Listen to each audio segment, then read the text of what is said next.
شادی کے بعد مجھے بخار ہوتا تو میرا شوہر مجھے ڈاکٹر کے بجائے پیر کے پاس لے جاتا۔ ایک دن میرا شوہر مجھے اسی پیر کے پاس لے گیا۔ کہنے لگا، پیر صاحب دعا کریں ہمارا بیٹا ہو۔ پیر صاحب نے میرے پیٹھ پر ہاتھ رکھا اور کچھ پڑھنے لگا۔ پیر گندی نظروں سے مجھے دیکھ رہا تھا۔ میں یہ محسوس کر رہی تھی۔ کچھ دن کے بعد میرے شوہر گھر واپس آئے تو میں نے انہیں خوشخبری سنا دی۔ میں نے کہا کہ میں ماں بننے والی ہوں۔ میرے شوہر نے غصے سے مجھے گالیاں دینا شروع کر دیں اور میرے پیٹھ پر لاتیں مارنا شروع کر دیں۔ عائشہ آج ڈاکٹر سے چیک اپ کروا کر آئی تھی۔ وہ حاملہ تھی اور یہ خوشخبری اپنے شوہر کو دینا چاہتی تھی، لیکن شوہر گھر آتے ہی جھگڑا کرنے لگا۔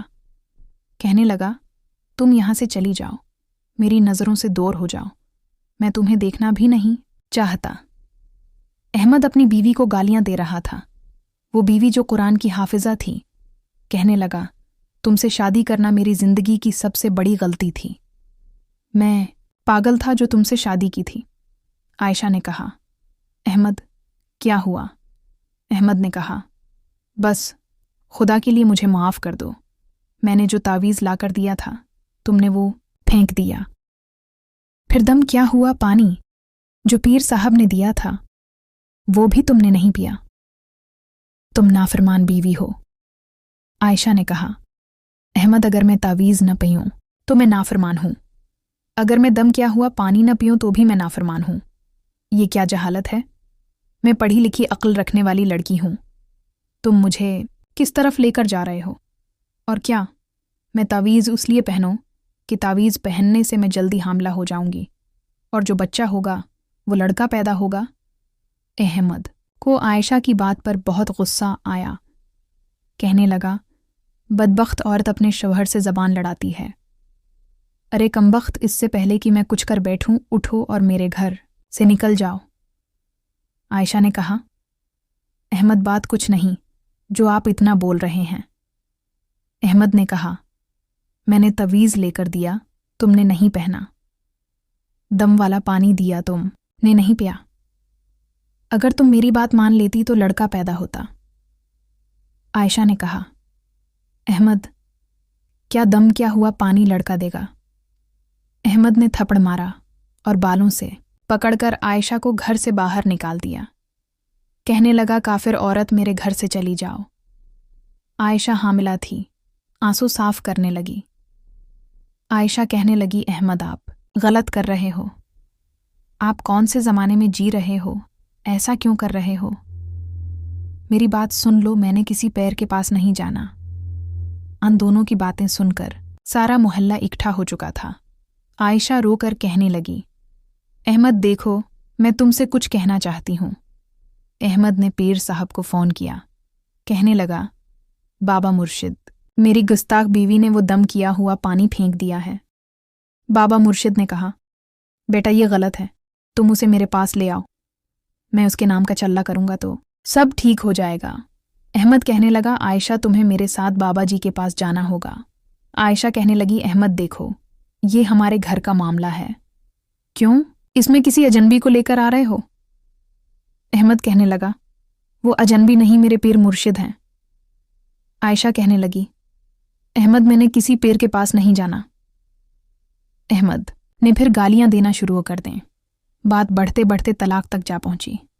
جب عائشہ نے بتایا کہ اب اسے کسی پیر کے پاس جانے کی ضرورت نہیں تو احمد نے خوش ہونے کے بجائے عائشہ پر الزام لگا دیا کہ اس کے پیٹ میں پلنے والا بچہ بھی میرا بچہ نہیں ہے۔ جھگڑا بہت بڑھ چکا تھا اور اسی دوران احمد نے عائشہ کے پیٹ پر لات مار کر اسے طلاق دے دی۔ عائشہ روتی ہوئی داغدار دامن لیے، طلاق کا دھبا ماتھے پر سجائے، قسمت پر روتی جا رہی تھی۔ احمد عائشہ کو گالیاں دے رہا تھا، کہہ رہا تھا، بدعزات عورت، شوہر کی عزت کرنا نہیں آتی، ایسی عورت کو کاٹ ڈالنا چاہیے۔ احمد کے ماں باپ کو پتہ چلا تو انہوں نے آ کر بیٹے کو بہت سمجھایا کہ تم نے بہت غلط کیا، ایسا نہیں کرنا چاہیے تھا۔ احمد نے کہا، آپ لوگوں کو نہیں پتہ، وہ خود کو پتہ نہیں کیا سمجھتی تھی۔ عائشہ جب اپنے والدین کے گھر پہنچی تو اس کی حالت بہت خراب تھی۔ اس کے گھر والے اسے اسپتال لے گئے۔ इसका 2 माह का बच्चा अब मर चुका था। आयशा की हालत बहुत नाजुक थी। डॉक्टर ने बताया कि ये पुलिस केस बनता है, मगर आयशा के घर वालों ने आयशा के कहने पर कुछ भी न कहा। उन्होंने सब कुछ अपने अल्लाह पर छोड़ दिया। आयशा के लिए बहुत बड़ा सदमा था। आज इस बात को 1 साल गुजर चुका था। अहमद ने दूसरी शादी कर ली थी। उधर आयशा के घर वालों ने भी आयशा की दूसरी शादी करवा दी। इस बार आयशा को जो शौहर मिला था वो एक सच्चा मुसलमान था। वो पढ़ा लिखा तो नहीं था, लेकिन वो इस्लाम को बहुत करीब से जानता था। आयशा हाफिज कुरान थी। आयशा का नया शौहर आयशा से कुरान पाक की तलावत सुना करता था। जिंदगी में फिर बहार आने लगी। इसका शौहर बहुत अच्छा था। आयशा नई जिंदगी जी रही थी। आयशा को अल्लाह पाक ने एक खूबसूरत बेटा अता किया। वो दोनों मियाँ बीवी बहुत खुश थे। आयशा कभी कभी अपने पहले बेटे को याद करके रोती थी। इसका शौहर हमेशा यही कहता था, आयशा अपने माजी को एक बड़ा ख्वाब समझकर भूल जाओ। हर कोई अल्लाह के हुजूर पेश होगा और उसे अपने किए का जवाब देना होगा। शौहर का साया आयशा के लिए सुकून था। अधर अहमद आज भी माँ बाप से अलग रहता था, लेकिन वो तावीज़ और आज कल के झूठे पैरों पर यकीन रखने वाला आज भी अहमद वही था। अहमद की दूसरी बीवी पहले भी तलाक याफ्ता थी। उसने सोचा पहले ही माशरे की सर्द हवाएं झील कर आई हूं, अब जो शौहर कहेगा वही करूंगी। इसे कभी बुखार या सिर में दर्द होता तो अहमद अपनी बीवी को लेकर पैर के पास चला जाता। वो पैर अहमद की बीवी, जिसका नाम फातिमा था, उसको दम करता, उसका हाथ पकड़ता। फातिमा को बहुत बुरा लगता था, मगर वो खामोश रहती थी। उसको उस पैर से डर लगने लगा था। फातिमा ने एक बार अपने शौहर को बताया, मगर शौहर ने उल्टा फातिमा को डांट दिया। फातिमा को पहले एक शौहर छोड़ चुका था। दूसरी बार वो तलाक का सदमा बर्दाश्त नहीं कर सकती थी। इसी डर से वो सब कुछ बर्दाश्त कर रही थी। वो खामोश रहती, अहमद का सख्त लहजा भी बर्दाश्त कर रही थी। आधर आयशा अपने शौहर के साथ उम्रे पर जा रही थी। अल्लाह का शुक्र अदा कर रही थी कि उसका शौहर उसे पलकों पर बैठा कर रखता था। आयशा बहुत खुश थी। अहमद अपनी बीवी को लेकर एक दिन पैर के पास चला गया। कहने लगा, पैर साहब दुआ करें हमारा बेटा हो।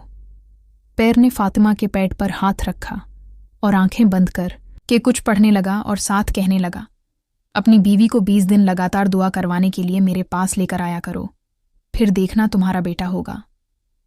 फातिमा बहुत रोती थी। या खुदा मेरे शौहर को समझ अता कर, वो गैर मर्द मुझे छोता है, मैं क्या करूं। फातिमा जैसी न जाने कितनी लड़कियां उन पैरों की होश का निशाना बन रही थीं। दिन ऐसे ही गुजर रहे थे। अहमद काम में मसरूफ रहने लगा तो उसके पैर दुआ करने के लिए अहमद के घर आने लगे थे। वो पैर फातिमा को होश भरी निगाहों से देख रहा था। एक दिन फातिमा ने अहमद को बताना चाहा, लेकिन अहमद का पैर पर इतना यकीन था कि वो कुछ सुनना नहीं चाहता था। फातिमा बेबस हो चुकी थी। अहमद अपने पैर के खिलाफ कोई बात सुनने को तैयार नहीं था और इधर पैर फातिमा को अपनी होश का निशाना बना रहा था। एक दिन अहमद घर पर मौजूद नहीं था। फातिमा सो रही थी। पैर साहब घर में दाखिल हुए। उन्होंने फातिमा के साथ जबरदस्ती करना चाही कि अचानक उसी वक्त अहमद घर पर वापस आ चुका था। अहमद ने देखा कि पैर फातिमा के कमरे में मौजूद था। पैर फातिमा से जबरदस्ती कर रहा था। अहमद एकदम गुस्से में पागल होने लगा। इसने पैर को थप्पड़ मारने शुरू कर दिए, उसे गालियां देना शुरू कर दें। फातिमा बहुत डरी हुई थी। अहमद ने कल्हाड़ी उठाकर फातिमा के सिर पर मार दी। कहने लगा, बे गैरत औरत मेरे पीछे ये काम करती है। फातिमा वहीं दम तोड़ चुकी थी। अहमद ने झूठे पैर को भी कल्हाड़ी मारना चाही, मगर वो पैर जान छुड़ाकर फरार हो चुका था। महल्ले वालों को जब पता चला, सब लोग उकट्ठे हुए। न्यूज़ चैनल वाले भी पहुंच चुके थे। टीवी पर खबर चलने लगी, शौहर ने बीवी को गीरत के नाम पर कत्ल कर दिया। आयशा भी खबरें देख रही थी। अहमद को देखा तो चीखें मारने लगी। वो बहुत डर चुकी थी। एकदम उसके मुंह से ये अल्फाज निकले, या अल्लाह, इस कमबख्त ने किसी मासूम को मार दिया। आखिर उस औरत का क्या कसूर था? एक जाहिल मर्द की जहालत ने एक औरत की जान ले ली थी। या अल्लाह, हम सबको सीधी राह पर चला। अल्लाह के अहकामात क्या हैं और हम लोग किस तरफ चल रहे हैं? खुदा के लिए इस तरह के झूठे पैरों से बचें। दोस्तों, ये महज एक कहानी नहीं बल्कि हमारे माशरे की एक हकीकत है जिसे हम झटला नहीं सकते। दोस्तों, ये कहानी बताने का मकसद सिर्फ झूठे पैरों और कुछ हकीकत से पर्दा उठाना था। उम्मीद करता हूँ कि मेरी ये वीडियो आपको पसंद आई होगी। दोस्तों, मेरी उस वीडियो को लाइक कर दें और मेरे चैनल को सब्सक्राइब कर दें। और दोस्तों, अपना बहुत सारा ख्याल रखिएगा। मिलते हैं अगली वीडियो के साथ।